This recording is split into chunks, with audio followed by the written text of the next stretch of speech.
Well, howdy y'all. It's Friday. Yay, it's Friday. Or as they say on Channel 2 out here, Friday. January 17th, 2020. It is Journal 269, T+290. I'm sitting here.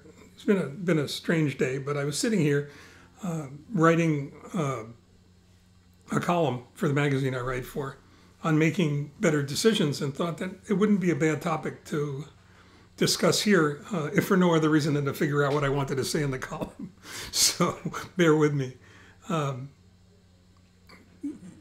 column is on the process of better decision making, or on making better decisions. And I believe to a large degree there's a technology for everything, and decision making is certainly not exempt from that. So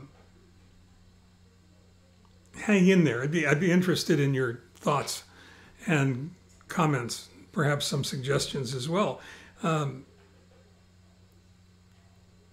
There are two different sets of criterion I've developed, and I'm going to probably go ahead and mix and match them both. But for the sake of time and space, we're going to take the short list first.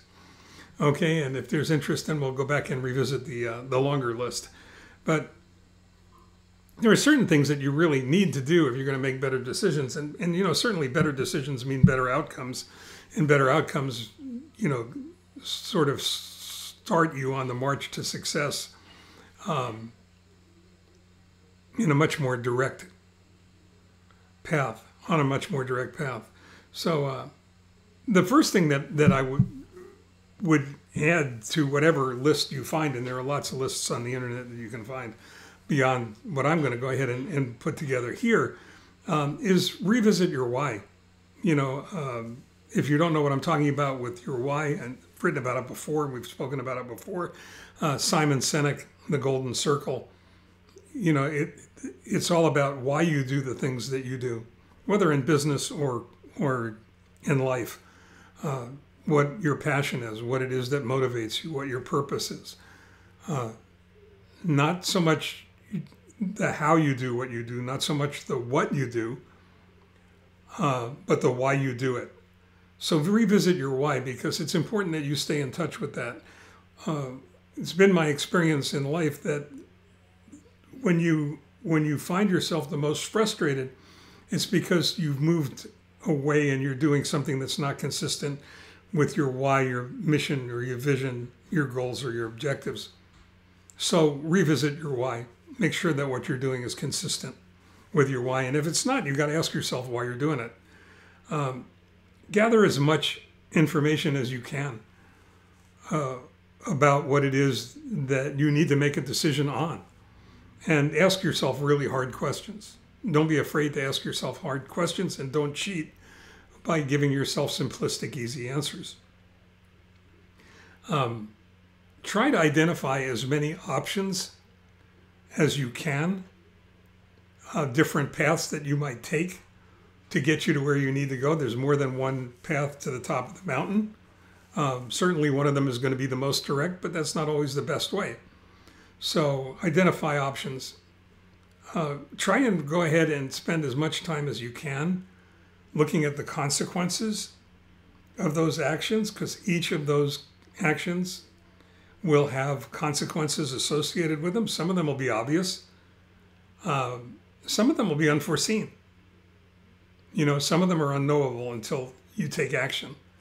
So try and identify what they are. And this is something that I really believe with a perfect faith is overlooked and too many times doesn't occur.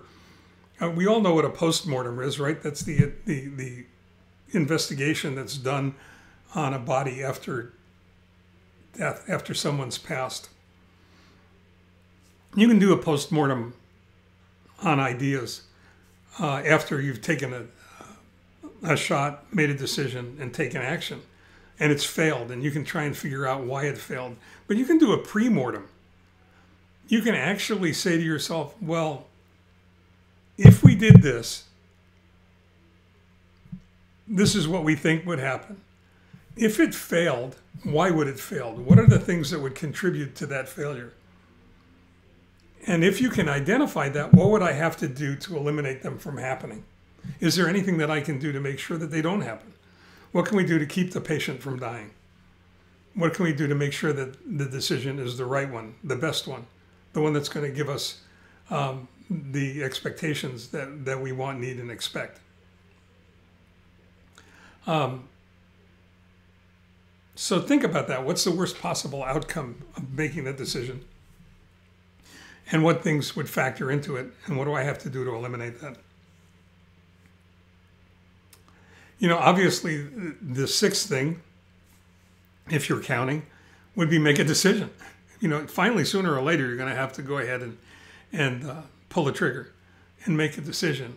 And when you make that decision, based upon all the information that you have, based upon everything that you've done to ensure that it's the right decision, don't look back.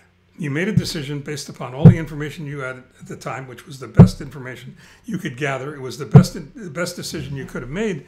Don't look back. Don't look back. So try really hard to set aside your fear of the consequences of making that decision. Try and take your ego out of the equation.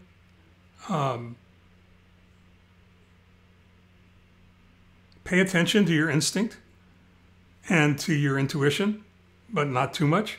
Instinct and intuition has kept us alive on the planet for a very long time, so they shouldn't be discounted. It's just your subconscious's way of telling you that there may be, potholes in the road ahead. And be aware of your emotional investment in certain decisions that might come out of that process, and be aware of what they call your confirmational bias. Try and be aware of the fact that there's a very, very big part of you that may be making a strong argument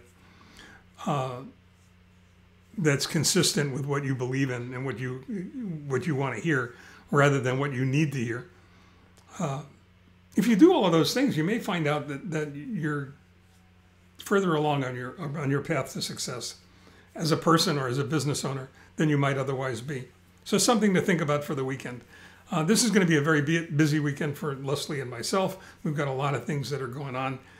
Realistically, I don't think I'm going to be blogging Saturday or Sunday. We'll be back again on Monday.